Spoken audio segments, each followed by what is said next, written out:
기도드리겠습니다. 하나님 감사합니다.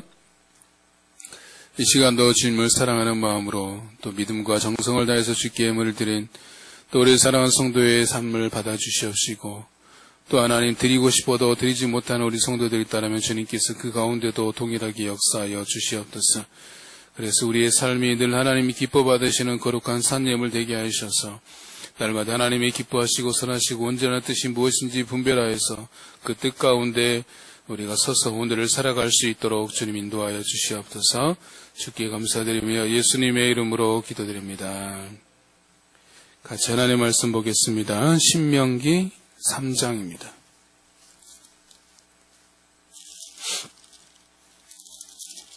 신명기 3장 18절.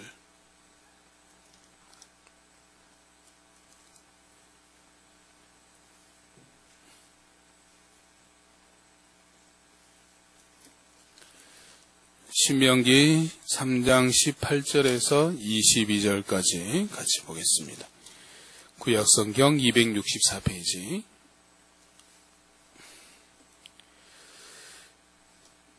찾으셨으면 우리 한 목소리로 봉독하도록 하겠습니다. 신명기 3장 18절입니다. 시작. 그때 내가 너희에게 명령하여 이르기를 너희의 하나님 여호와께서 이 땅을 너희에게 주어 기업이 되게 하셨은즉 너희의 군인들은 무장하고 너희의 형제 이스라엘 자손의 선봉이 되어 건너가되 너희에게 가축이 많은 줄 내가 아노니 너희의 처자와 가축은 내가 너희에게 준 성읍에 머무르게 하라. 여호와께서 너희에게 주신 것 같이 너희의 형제에게도 안식을 주시리니 그들도 요단 저쪽에서 너희 하나님 여호와께서 그들에게 주시는 땅을 받아 기업을 삼기에 이르거든 너희는 각기 내가 준 기업으로 돌아갈 것이니라 하고 그때 내가 여호수아에게 명령하여 이르기를 너희의 하나님 여호와께서 이 두 왕에게 행하신 모든 일을 내 눈으로 보았거니와 내가 가는 모든 나라에도 여호와께서 이와 같이 행하시리니 너희는 그들을 두려워하지 말라. 너희의 하나님 여호와께서 친히 너희를 위하여 싸우시리라 하였노라. 아멘. 그런 말이 있죠. 모든 일은 마음먹기에 달렸다라는 말이 있습니다. 무슨 말입니까? 모든 것은 마음에서 시작되고 사실은 마음에서 끝난다라고 볼 수 있습니다. 사람의 마음이라는 게 참 오묘한 것 같아요. 내가 어떤 일을 하겠다라고 마음먹으면 어떤 일을 잘 감당할 수 있게 되지만 반면에 마음속으로 할 수 없다라고 생각하면 아무리 쉬운 일이라도 할 수 없는 게 우리가 할 수 없는 것들을 우리가 보게 됩니다. 그래서 아무리 힘들고 어려운 일이라도 마음이 건강하면 잘 감당할 수 있습니다. 그러나 마음이 무너져 내리고 마음이 지쳐버리면 아무리 작은 일이라도 감당할 수 없는 게 우리가 감당할 수 없는 것들을 우리가 보게 되죠. 그래서 중요한 것이 마음을 잘 지키는 겁니다. 그래서 성경에서도 뭐라고 말합니까? 무릇 지킬 만한 것 중에 내 마음을 지키라라고 말씀하고 있습니다. 지금 현재 여러분의 마음 상태는 어떻습니까? 모든 것들을 감당할 만한 단단함이 있습니까? 아니면 마음이 무너져 내려 있습니까? 사탄이 사람을 공격하는 가장 강력한 무기 중에 하나가 낙심이라고 합니다. 낙심이 뭡니까? 낙심의 정의를 보면 뭐라고 되어 있냐면 바라던 일이 이루어지지 않아 마음이 상하다라고 되어 있습니다. 즉 삶이 뜻대로 풀리지 않음으로 인해서 마음이 깨지는 것, 마음이 상하는 것, 마음이 무너지는 것, 이것이 바로 낙심이라고 말하는 거죠. 낙심했다라는 것은 마음이 상했다, 마음이 깨졌다, 마음이 무너졌다라는 것을 말하는 것이죠. 최근에 혹시 여러분의 마음을 낙심케 하는 일들이 있으십니까?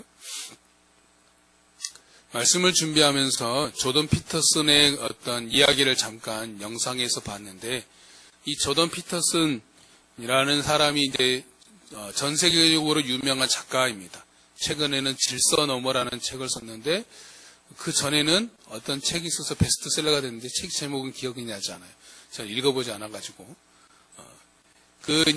자기 본인의 이야기를 하는데 어떤 이야기를 하냐면, 이 조던 피터슨의 딸이 있었는데, 딸이 10대 때, 그러니까 지금 한 유나 나이대만큼 됐을 때, 류마티스 관절염에 걸린 겁니다. 특별히 그 중에서 14세에서 16세 이 2년이 가장 힘들었다라고 말하는데, 엉덩이뼈가 파괴되어서 엉덩이뼈를 교체하였고, 또 발목뼈가 파괴되어서 발목뼈도 교체하는 수술을 한 겁니다. 또 심지어는 아편이 들어있는 진통제를 먹지 않으면 견딜 수 없는 아픔이 있었다라고 말합니다. 그래서 중증 자기 면역 질환이라는 병도 얻었다고 말합니다. 그러면서 이 조던 피터슨은 뭔 이야기를 하냐면, 사람이 살면서 힘들고 괴로운 시기를 지나기 마련인데, 이때 이길 수 있는 방법은 뭐냐면 자신이 감당할 수 있는 것만 하라고 조언하고 있어요. 그 말은 뭐냐면 자신이 할 수 있는 시간만큼만 하라는 거죠. 내가 일주일을 살기가 너무 버겁다면 오늘 하루에만 집중하고, 내가 하루를 살기에 버겁다면 내가 할 수 있는 1시간에만 집중하고, 1시간도 살기 어렵다면 1분에만 집중하라라고 말하죠.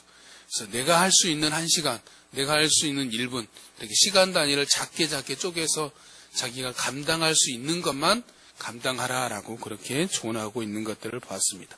그러면서 인생의 아름다움에 대해서 묵상할 필요가 있다라고 말합니다. 우리의 자연이 얼마나 아름다운지, 삶이 얼마나 아름다운지 지극히 작고 사소한 것에 대해서 감사하는 것이 우리가 힘듦을 이기는 방법이다라고 그렇게 제시하고 있습니다.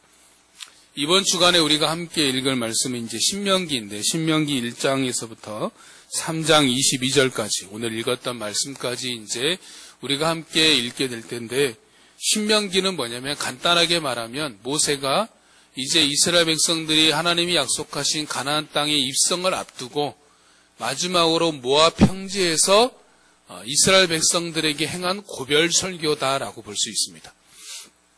총 3편의 설교로 이루어져 있어요. 그래서 과거에 관한 것, 또 현재에 관한 것, 앞으로 너의 삶의 미래에 관한 설교로 이루어져 있습니다. 그래서 신명기는 뭐냐? 간단하게 말하면 모세의 고별 설교다라고 말할 수 있어요.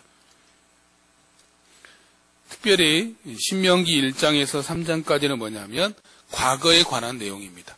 과거에 하나님께서 어떤 일을 행하셨는지를 들어서 돌아보면서 기억하며 또 나아갈 것에 대해서 말씀하고 있죠. 즉 과거에 관한 부분이다라고 볼 수 있습니다.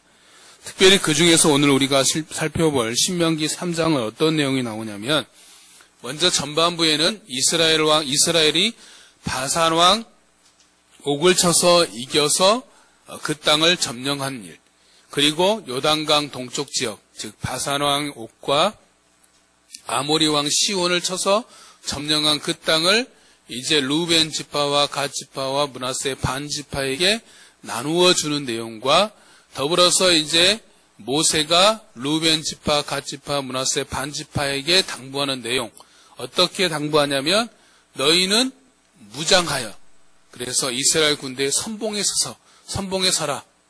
그리고 다른 형제들이 요단 저쪽에서 기업을 얻을 때까지 싸우라라고 말합니다. 대신에 여자와 어린아이들과 가축들은 너희들의 성읍에 머물게 하라라고 말합니다. 그리고 이제 이어서 모세의 뒤를 이어서 지도자가 된 여호수아에게 당부하는 내용이 오늘 말씀인데, 뭐라고 말하냐면 하나님께서 두 왕 아모리 왕 시온과 바산 왕 옥에게 행한 일을 내가 보았다. 내가 가는 모든 나라에도 동일하게 하나님께서 이렇게 하여 주실 것이다.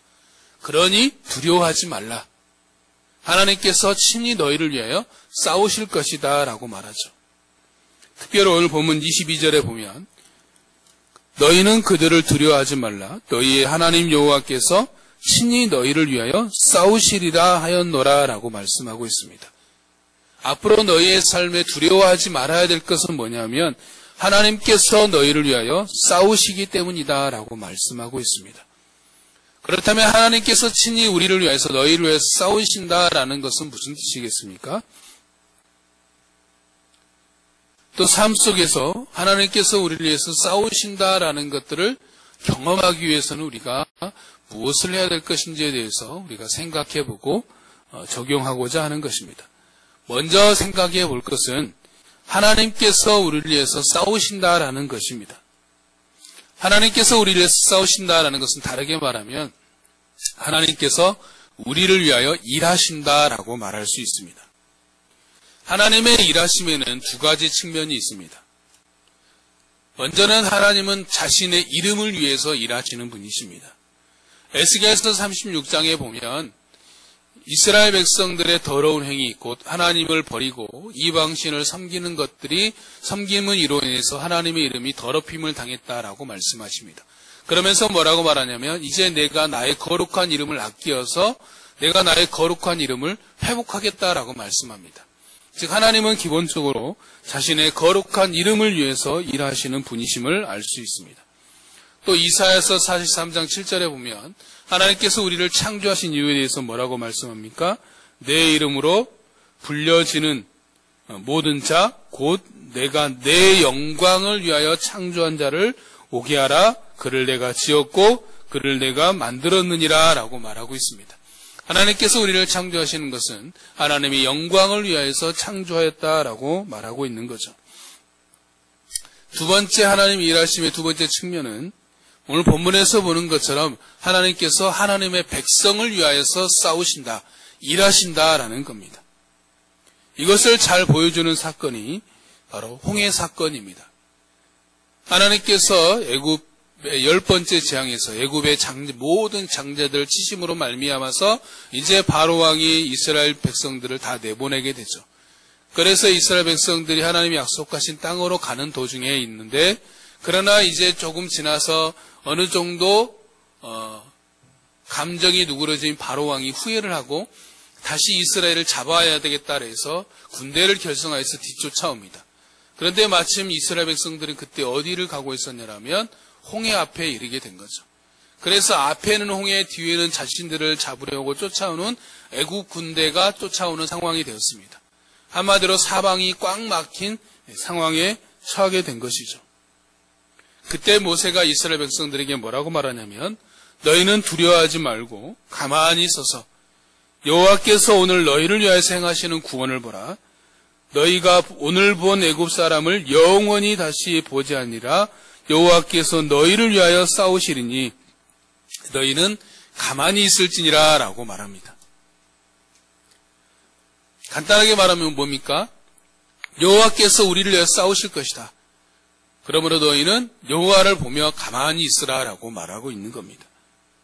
그랬더니 실제로 어떻게 되었습니까? 홍해가 갈라져서 그들은 마른 땅을 걷듯이 육지를 걷듯이 걷게 되었고 뒤를 쫓아오던 애국 군대는 다시 홍해가 합쳐져서 홍해에 수장되는 것들을 보게 된 것이죠. 이 일로 인해서 이스라엘 백성들은 하나님을 믿게 되었고 하나님께 영광을 돌리게 되는 것을 보게 됩니다. 하나님께서는 그의 백성들을 위해서 일하심으로 하나님이 하나님 되심을 증명하십니다. 그러면 그의 백성들은 그 일로 인해서 하나님을 믿게 되고 하나님께 영광을 돌리게 되는 거죠. 하나님께서 그의 백성들을 위해서 일하시는 이유에 대해서 시편 106편 7절과 8절에 보면 이렇게 말씀하고 있습니다. 우리의 조상들이 애굽에 있을 때 주의 기이한 일들을 깨닫지 못하며 주의 크신 인자를 기억하지 아니하고 곧 바다 곧 홍해에서 거역하였나이다. 그러나 여호와께서는 자기의 이름을 위하여 그들을 구원하셨으니 그의 큰 권능을 만인이 알게 하려 하심이로다 라고 말하고 있습니다. 홍해 사건은 하나님께서 그의 백성을 위하여 일하신 것입니다. 그러나 궁극적으로 뭐냐면 하나님께서 자신의 이름을 위하여서 일하신 것이다 라는 거죠. 사무엘 선지자도 그의 고별 설교에서 뭐라고 말하냐면 여호와께서는 너희를 자기 백성으로 삼으신 것을 기뻐하셨으므로 여호와께서는 그의 크신 이름을 위해서라도 자기 백성을 버리지 아니하실 것이다 라고 말합니다. 여호와께서는 너희를 자기 백성으로 삼으신 것을 기뻐하신다라고 말합니다. 심지어 자신의 크신 이름을 위해서라도 절대 너희를 버리지 않는다라고 말씀하십니다. 하나님께서 우리를 위해서 일하시는 것은 우리를 기뻐하시고 사랑하시기 때문입니다. 더불어서 하나님께서는 자신이 기뻐하고 사랑하는 백성들을 통하여서 하나님이 영광 받기를 원하시는 겁니다. 그래서 일하시는 거죠. 즉 이것은 상호작용입니다. 하나님은 하나님의 이름과 우리를 기뻐하시고 사랑하시는 그것 때문에 우리를 위해서 일하시죠. 그 하나님의 일하심을 본 우리가 할 게 뭡니까? 그 이름의 영광을 위해서 감사하고 찬양으로 하나님께 영광을 돌려드리는 거죠. 그래서 하나님은 그분의 이름과 그의 백성을 위해서 일하시고 그 영광, 그의 일하심을 본 우리는 다시 그분께 하나님께 찬양으로 영광을 돌려드리는 상호작용이 일어나게 되는 겁니다. 그러면 우리가 그 다음으로 생각해 볼 것은, 그러면 우리 삶 속에서 이러한 하나님의 일하심들을 경험하기 위해서 우리가 어떻게 해야 되는가? 크게 세 가지로 정리를 해봤습니다. 첫 번째는 기억해야 됩니다. 무엇을 기억해야 되냐면 21절을 보시면 21절에 뭐라고 말하고 있냐면 너희의 하나님 여호와께서 이 두 왕에게 행하신 모든 일을 내 눈으로 보았다라고 말합니다. 하나님께서 이 두 왕이 행하신 일이 뭡니까? 이 두 왕은 아모리 왕 시온과 바산 왕 옥을 말합니다. 시온과 옥이 이스라엘 백성들을 대적하여서 그들을 치러 나오자 하나님께서 그들을 물리친 사건입니다. 그리고 그들의 땅을 점령하고 그리고 오늘 보는 것처럼 루벤 지파와 갓 지파와 므낫세 반 지파에게 나누어 주게 되는 거죠. 즉 하나님께서 그들에게 어떻게 그들의 일을 행하셨는지를 기억하라라는 겁니다. 신명기 24장에 보면 객이나 고아의 송사를 억울하게 하지 말며 과부의 옷을 전당 잡지 말라고 하십니다. 그렇게 해야 되는 이유에 대해서 뭐라고 말하냐면 애굽에서 종되었던 일과 내 하나님 여호와께서 너를 거기서 속량하였던 것들을 기억하라라고 말합니다. 즉 너희들이 애굽에 있을 때 종되었었고 거기서 너희를 건져냈던 것들을 너희를 건져내신 하나님을 기억함으로 말미암아서 너희 역시 과부와 억울한 일을 당한 자들을 위해서 기억하라라고 말하고 있는 겁니다. 과거의 너희들의 위치를 기억하고 그때 하나님께서 어떻게 행하여 주셨는지를 기억하라라는 거죠. 신명기 8장에 보면 광야 생활 40년 생활을 기억하라라고 말합니다. 광야 생활 40년 동안 하나님께서 어떻게 너희를 먹이셨고 어떻게 너희를 인도하셨고 어떻게 너희를 살게 하셨는지를 기억하라라고 말씀하고 있죠. 우리가 흔히 범하는 실수 중에 하나가 뭡니까? 과거를 기억하지 않는 겁니다. 그래서 현재에 부족하고 현재에 어렵고 힘든 것만 생각하고 앞으로 닥쳐올 미래에 대해서만 걱정하고 염려합니다. 그러나 우리가 먼저 해야 될 것은 뭐냐면 하나님께서 지금까지 내 삶 가운데 행하여 주신 일을 기억하는 겁니다. 전도서 7장 14절에 보면 뭐라고 했습니까? 형통한 날에는 기뻐하고 공고한 날에는 되돌아보라 라고 했습니다. 하나님께서 나를 형통케 하실 때는 그 형통으로 해서 마음껏 기뻐해야 됩니다. 그러나 삶에 공고할 때, 힘들 때는 지난 날을 되돌아보는 겁니다. 하나님께서 지난날 나의 삶 가운데 어떻게 행하셨는지를 되돌아보면서 생각하라라는 거예요. 기억하라라는 겁니다. 우리가 그렇게 과거를 기억함으로 인해서 얻을 수 있는 게 뭡니까? 바로 감사입니다. 과거를 기억해야 되는 이유는 뭐냐면 단순히 기억만을 위해서가 아니라 하나님께서 그렇게 행하신 일들을 우리가 되돌아보면서 그 행한 일을 행하신 하나님에 대한 감사를 돌리기 위해서라는 거죠. 감사가 뭡니까? 하나님께서 행하여 주신 일을 찬양하며 그분께 영광 돌리는 고백입니다. 다음 말씀을 한번 봐봅시다. 우리 화면을 같이 보고 읽습니다. 같이 읽겠습니다. 시작.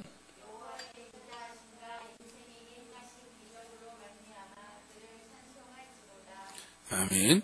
무엇에 대해서 감사라고 말하고 있습니까? 두 가지죠. 하나님의 인자하심과 인생에게 행하신 기적. 그것으로 말미암아 감사하라라고 말하고 있죠. 그런데 그렇게 말할 수 있죠. 내 인생에는 기적이라 말할 수 있는 것이 없다라고 말할 수 있습니다. 그러나 우리가 인지하지 못해서 그렇지 우리 인생은 사실 매일이 기적입니다. 오늘을 산다는 것 자체가 기적입니다. 우리는 당연하게 아침이 되면 눈을 뜰 것이고 그래서 하루를 살 것이다 라고 생각합니다.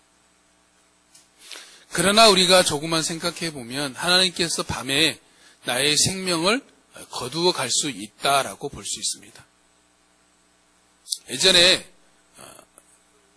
저희 할아버지의 소원이 뭐였냐면 주무시는 중에 돌아가시는 것이었어요.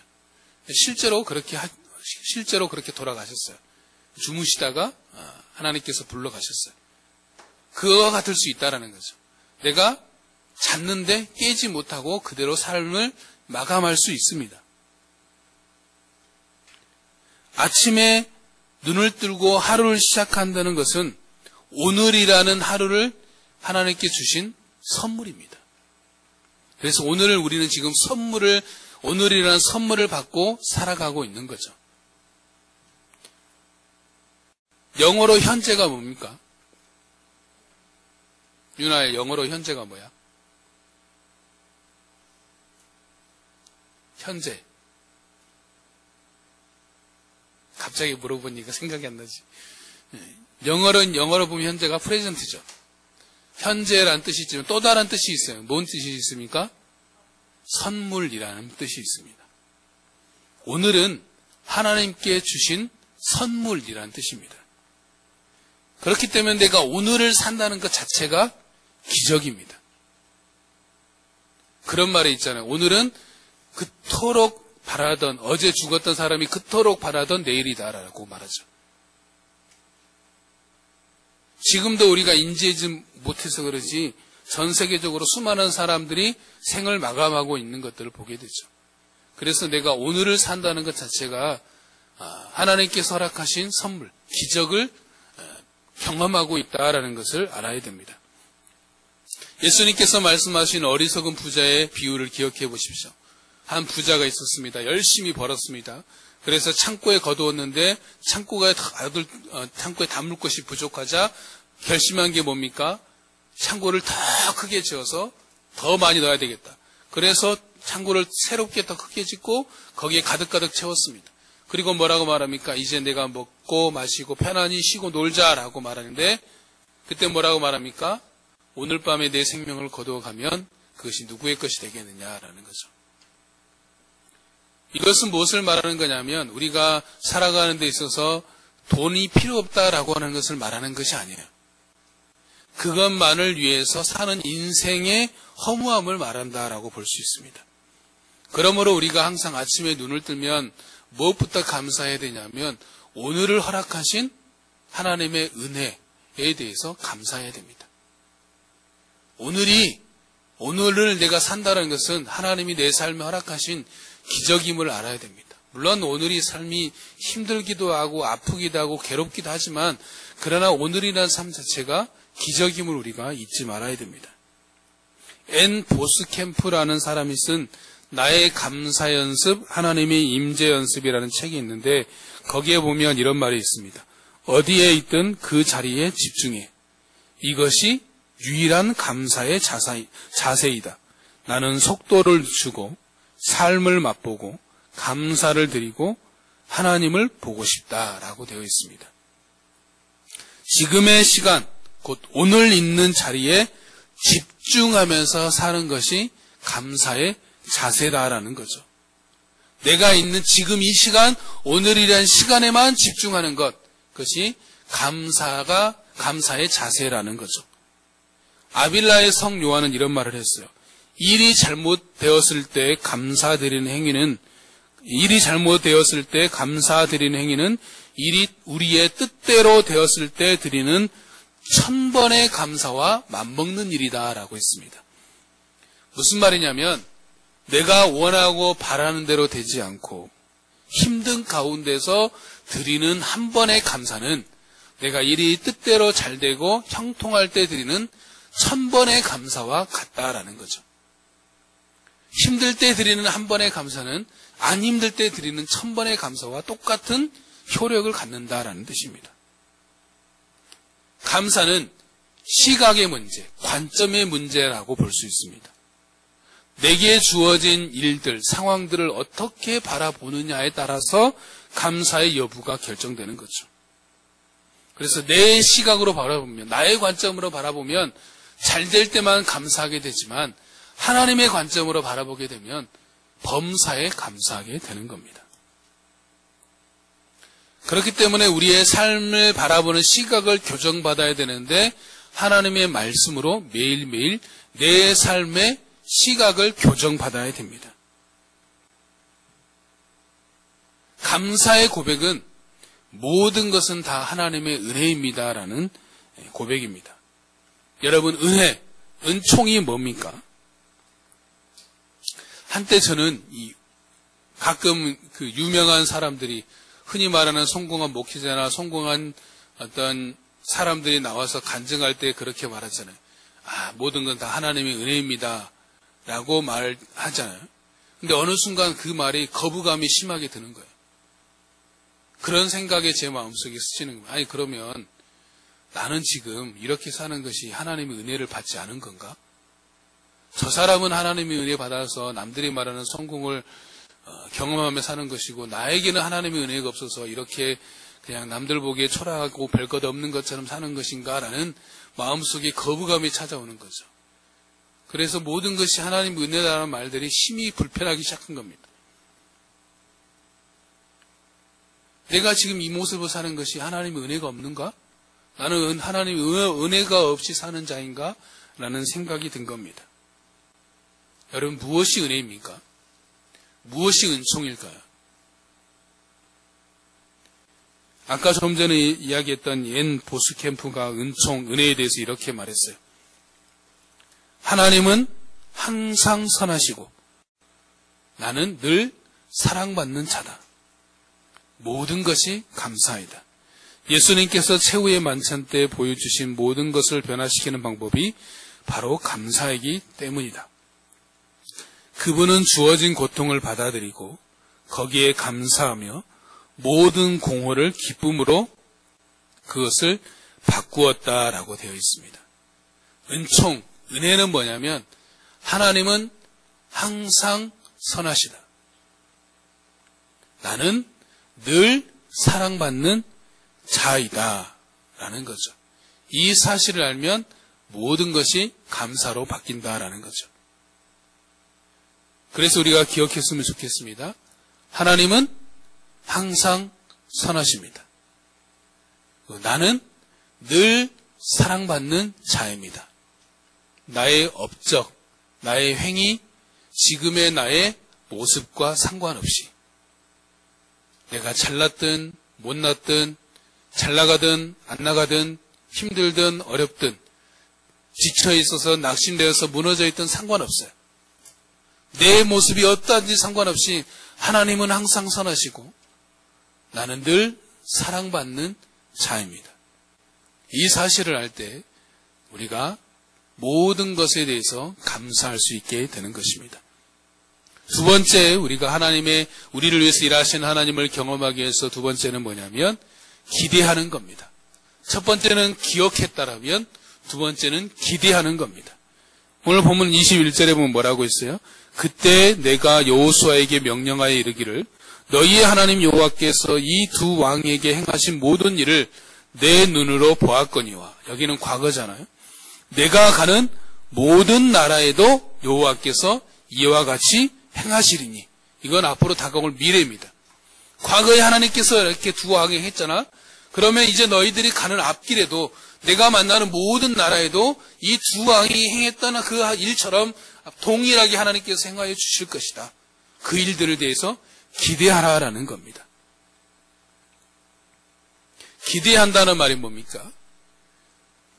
기대한다는 말을 사전에서 찾아보니까 어떤 일이 원하는 대로 이루어지길 바라면서 기다린다라고 되어 있습니다. 소망과 기다림이라는 단어가 합쳐진 게 기대입니다. 사람들이 힘들고 지치는 이유 중에 하나가 뭐냐면 기대가 무너졌을 때죠.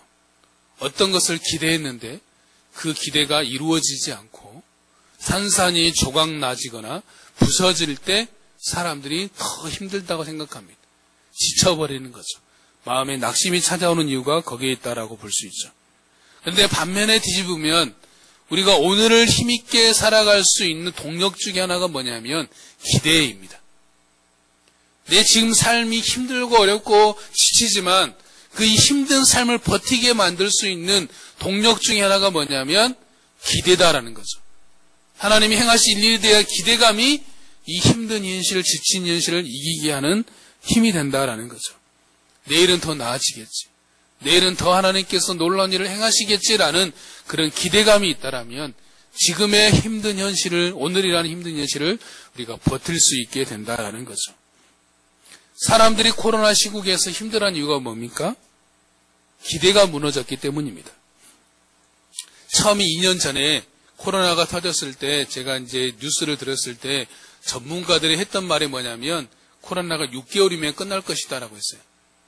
그래서 나왔던 대부분의 전문가들이 뭔 이야기를 했냐면 우리나라도 이제 외국처럼 미국처럼 가을 학기로부터 시작하는 것을 시작해봐야 된다. 그것을 고민해봐야 된다라고 토론했던 것이 기억납니다. 미국은 우리처럼 3월 달에 학기가 시작되는 것이 아니라 9월에 가을에 학기가 시작되잖아요. 그것처럼 우리도 그렇게 바꿔야 된다라고 막 열띤 토론하는 것을 보았습니다. 그런데 우리가 아는 것처럼 6개월 만에 끝났습니까? 2년이 됐습니다. 이제 내일부터 위드 코로나로 일상으로 돌아가는 일들을 시작하자라고 이제 첫 발을 띄게 되는 것들을 보게 되죠.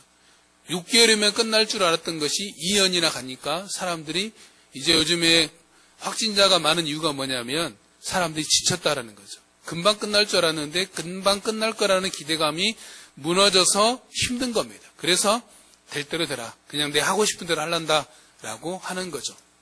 그래서 사실은 어떤 일이 쉽게 진정되지 않는 이유도 있는 겁니다. 우리가 어떤 것에 기대한다는 것은 뭐냐면 내 삶의 목적이 어디에 있는지를 보여줍니다. 내가 부자가 되는 것을 기대하고 산다라면 어떻겠습니까? 돈을 더 많이 벌기를 늘 기대하며 살죠. 자신의 삶의 어떤 목적이 자녀에게 있다라면 자녀를 향한 기대를 가지고 있다라면 자녀가 자녀에게 바라는 게 뭐겠어요? 더 좋은 대학 가고 더 좋은 직장 가고 더 남들이 말하는 잘 살게 바라는 것들을 늘 꿈꾸고 있는 게 보게 되는 겁니다. 사도 바울이 가지고 있는 기대가 뭐였냐면 빌립보서 1장 20절과 21절에 보면 그렇게 말합니다. 나의 간절한 기대와 소망을 따라 아무 일에든지 부끄럽지 아니하고 지금도 전과 같이 온전히 담대하여 살든지 죽든지 내 몸에서 그리스도가 존귀하게 되게 하려 하냐니 이는 내게 사는 것이 그리스도니 죽는 것도 유익함이라 라고 고백하고 있습니다. 바울의 기대, 바울의 소망은 뭐냐면 내가 살아있든지 죽든지 내 삶을 통해서 그리스도만이 존귀함을 받는 것, 그리스도만이 높임을 받는 것, 그것이 나의 유일한 기대입니다. 왜 그가 그러한 기대를 가지고 있느냐면 그의 삶의 목적이 예수님이었기 때문에, 내가 사는 것이 그리스도이기 때문에, 내 삶의 이유가 예수였기 때문에 내 삶이 내가 어떻게 살든지 상관없이 내가 살아있든지 죽었든지 그 주님만 영광 받기를 원하십니다라는 그러한 고백이 나올 수 있는 거죠. 그러면 우리가 기대하고 살아야 될 것이 무엇인가? 이사야서 43장을 한번 찾아보겠습니다.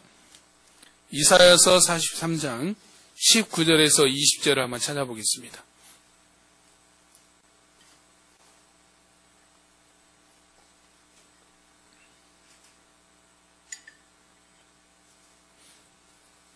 이사야서 43장 19절에서 20절 같이 한번 읽겠습니다. 시작.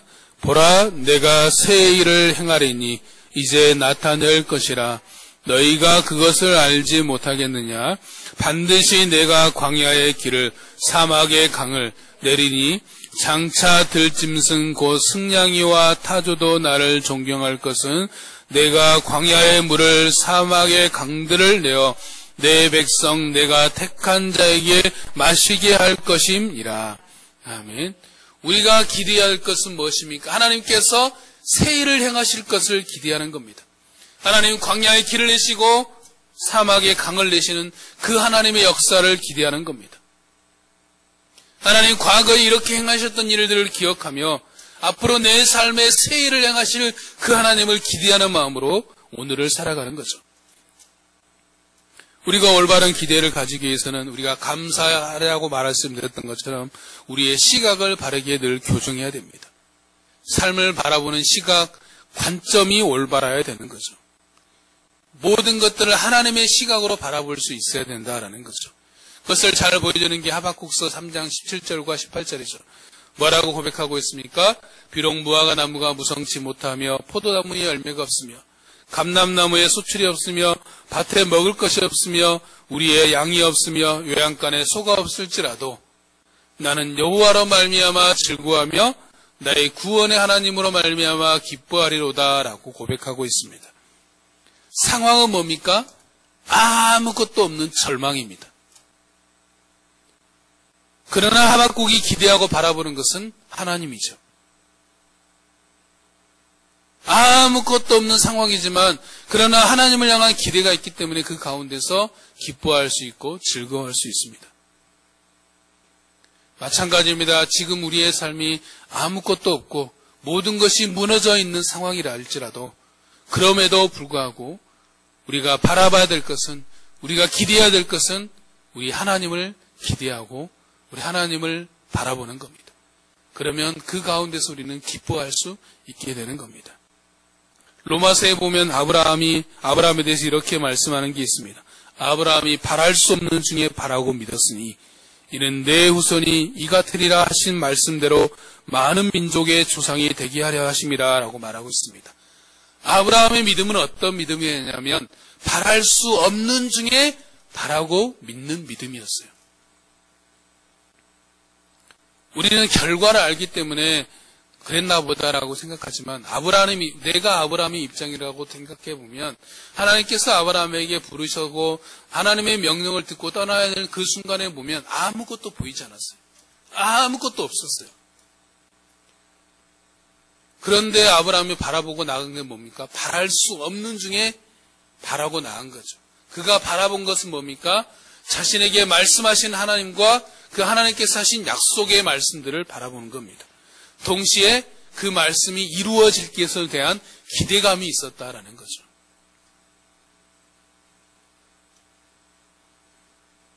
하나님께서 행하실 새 일에 대한 기대가 있다라면 하나님과 그분이 하신 말씀을 붙잡아야 됩니다.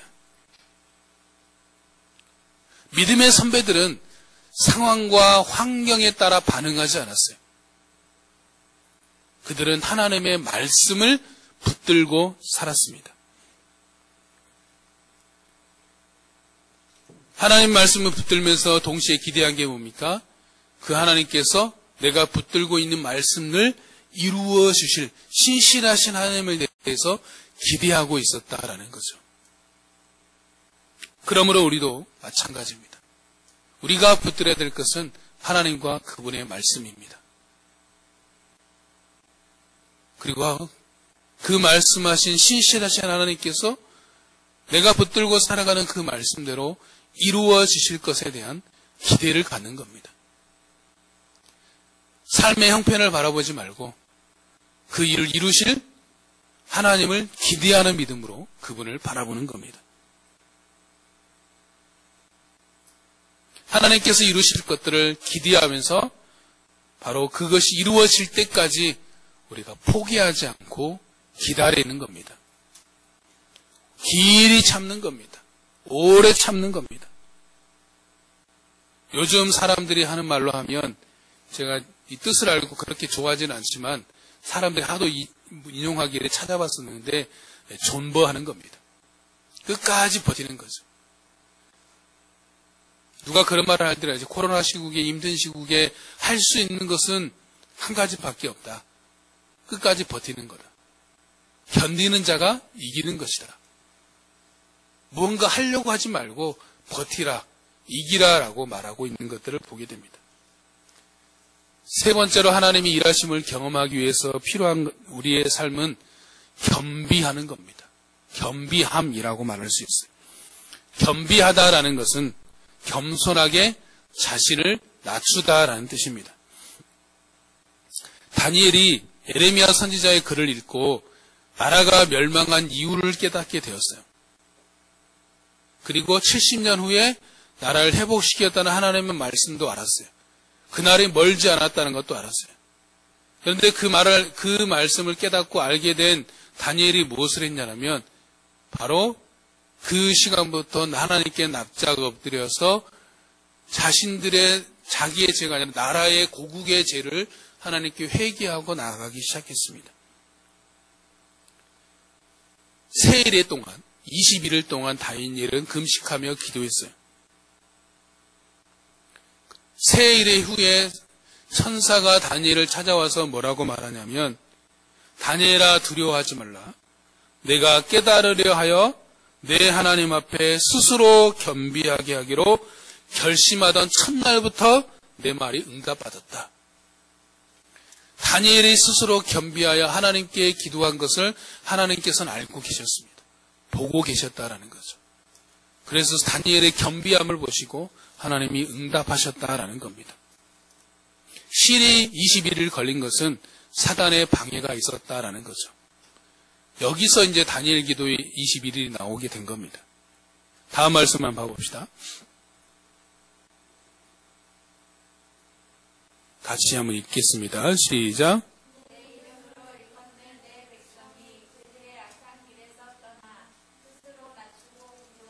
내 얼굴을 찾으면 내가 하늘에서 듣고 그들의 죄를 사하고 그들의 땅을 고칠지니라. 아멘. 여기서 보면 이제 바뀐 한글 개역 개정판에는 스스로 낮춘다라고 되어 있는데 옛날 바뀌기 전에 개역 한글판에는 겸비함으로 되어 있어요. 겸비한다는 게 뭐냐면 스스로 낮추는 것. 하나님 앞에 자신을 낮추는 게 겸비함입니다. 간단하게 말하면 하나님 앞에 납작 엎드리는 겁니다. 예전에 제가 영국에서 만든 더 바이블이라는 드라마를 본 적이 있어요. 그 더 바이블이라는 드라마를 보면서 인상에 남았던 것 중에 하나가 뭐냐면 다윗이 밧세바의 범죄 이후에 하나님 앞에 회개하는 장면이었습니다. 여러분 생각에 다윗이 어떻게 회개했을 것 같아요?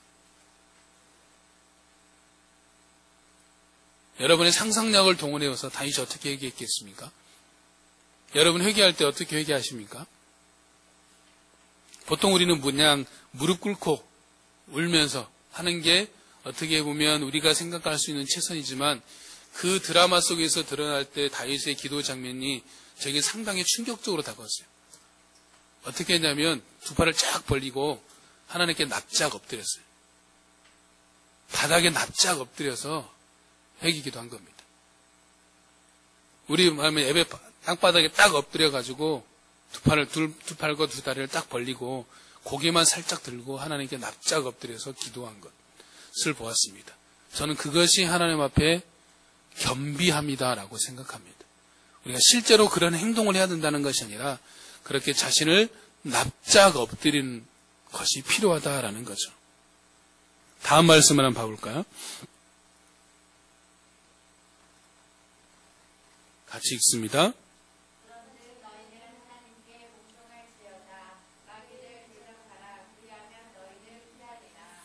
아멘. 겸비하다는 또 다른 뜻이 뭐냐면 하나님께 복종하는 것이 겸비함입니다. 복종하다는 말 뜻이 뭐냐면 발 아래 자신을 두다라는 뜻이거든요. 하나님의 발 아래 자신을 내려놓는 것, 그게 복종하는 거예요. 삶이 지치고 힘들 때, 마음이 무너질 때, 아무런 힘이 나지 않을 때 무엇을 해야 되겠습니까? 서두에서 말했던 것처럼 지금 당장 내가 할 수 있는 것을 하는 것인데 그 중에 하나가 뭐냐면 저는 하나님께 납작 엎드리는 것이다 라고 생각합니다. 우리가 회복해야 될 것이 있다면 납작 엎드리는 삶을 회복해야 됩니다. 얼마나 하느냐는 별로 중요하지 않아요. 시간은 차치하고 그리고 두 번째 문제고 그냥 나아가서 엎드리면 되는 겁니다. 하나님을 붙잡고 매달리는 거죠. 내가 납작 엎드리고 싶은 마음조차 들지 않는다라면 그러한 마음을 주시라고 엎드려야 됩니다. 신앙의 능력은 어디서 나오냐면 엎드리는 능력이다라고 볼 수 있어요. 우리가 하나님의 일하심, 하나님의 능력을 경험하는 길은 내가 하나님 앞에 얼마나 납작 엎드려 사느냐에 달려있다라고 볼 수 있다라고 볼 수 있겠습니다. 그래서 필요하시면 하나님께서 마음에 감동을 주시면 금식도 해야 됩니다. 하나님께서 마음에 금식해라 라고 말씀하시면 금식함으로 납작 엎드리는 것입니다. 말씀의 결론을 드리면 우리는 하나님으로부터 오늘이라는 선물을 받았습니다. 오늘을 산다는 것 자체가 기적임을 알아야 됩니다. 쉽지는 않겠지만 그렇기 때문에 우리의 시각을 교정해야 됩니다. 자신의 관점에서 모든 것들을 바라보지 말고 하나님의 시각에서 모든 것들을 바라볼 수 있어야 됩니다. 말씀으로 교정받아야 되고 하나님의 말씀을 붙잡고 살아야 됩니다. 그러면서 동시에 하나님이 일하심을 기대하십시오. 그리고 그분 앞에 납작 엎드리는 겁니다. 이 세 가지만 기억했으면 좋겠습니다. 기억하고 기대하고 겸비하자. 이번 주간에 우리가 할 일이 이거라고 생각합니다. 하나님께서 행하신 일들을 먼저 여러분 좀 기억하십시오. 시간을 내서 잠깐 묵상하면서 지금까지의 삶을 마음속으로 반추해 보십시오.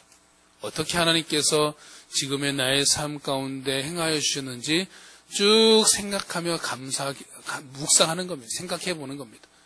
어떤 일이 있었을까? 지금까지 내 삶에 무슨 일이 있었는가 쭉 되돌아보면서 되돌아만 보지 말고 마무리는 감사함으로. 그리고 이제 다시 눈을 들어서 하나님께서 이렇게 행하셨던 것처럼 지금 나의 상은 답답하고 낙심되고 지쳐있지만 그러나 과거에 이렇게 행하셨던 하나님께서 앞으로 나의 삶에 새해를 행하셨다라고 말씀하셨기 때문에 그 말씀을 하신 하나님에 대한 기대감을 갖고 오늘 납작 엎드림으로 그분의 말씀을 붙들며 나아가는 겁니다. 마지막으로 이 말을 우리가 기억했으면 좋겠습니다. 한번 저를 따라하겠습니다. 하나님은 항상 선하십니다. 우리는 늘 사랑받는 자입니다. 다시 한번 합시다. 하나님은 항상 선하십니다. 나는 늘 사랑받는 자입니다. 우리 같이 찬양하도록 하겠습니다.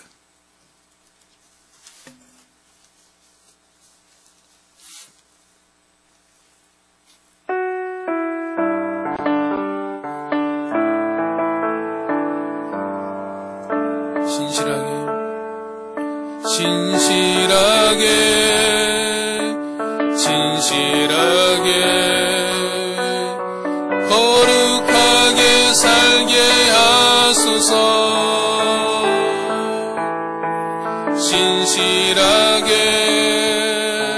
진실하게 거룩하게 살게 하소서. 하나님 나의 마음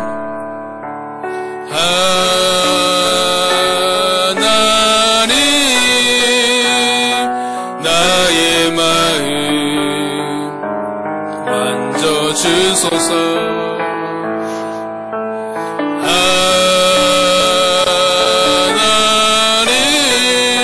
하나님 나의 영혼 새롭게 하소서. 다시 한번 신실하게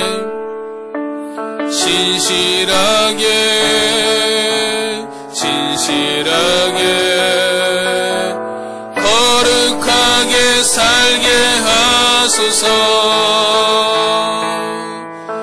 진실하게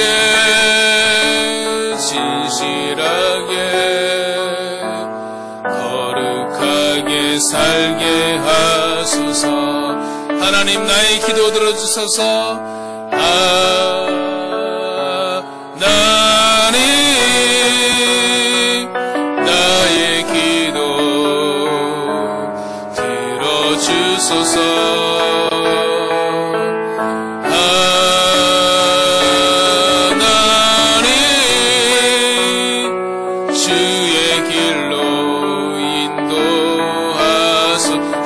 나의 영혼, 나의 마음 만져주소서. 하나님, 나의 마음 만져주소서. 만져주소서.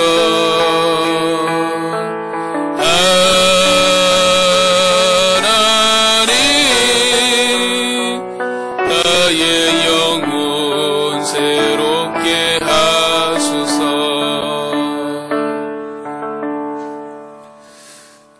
신실하신 사랑의 하나님 아버지, 감사합니다. 우리 하나님은 항상 선하십니다. 나의 형편과 상관없이, 나의 모습과 상관없이 우리 하나님은 언제나 선하시고, 동시에 우리는 선하신 하나님의 늘 사랑받는 자임을 알게 하신 하나님 감사합니다. 하나님, 지금의 나의 모습이 초라해도, 하나님, 지금의 나의 모습이 부족해도, 그럼에도 우리는 늘 사랑받는 자이고 변함없이 사랑받는 자임을 잊지 않게 하여 주시옵시고, 신실하신 하나님과 그분의 하나님의 약속의 말씀을 붙잡고 늘 기억하며 기대하며 우리의 삶 가운데 새 일을 행하실 그 하나님을 바라봄으로 납작 엎드리며 오늘을 살아갈 수 있는 우리 성도들의 삶, 우리의 삶 될 수 있도록 주님 역사하여 주시옵소서. 지금은 우리 주 예수 그리스도의 은혜와 하나님의 크신 사랑과 성령님의 감동 교통하심이, 하나님은 항상 선하시고 우리는 늘 사랑받는 자임을 기억하며 새해를 향하신 하나님을 기대함으로 오늘도 늘 납작 엎드려 오늘을 살아가기를 소망하는 살아우리 모든 성도들 머리 위에 지금부터 영원까지 항상 함께 있을지어다.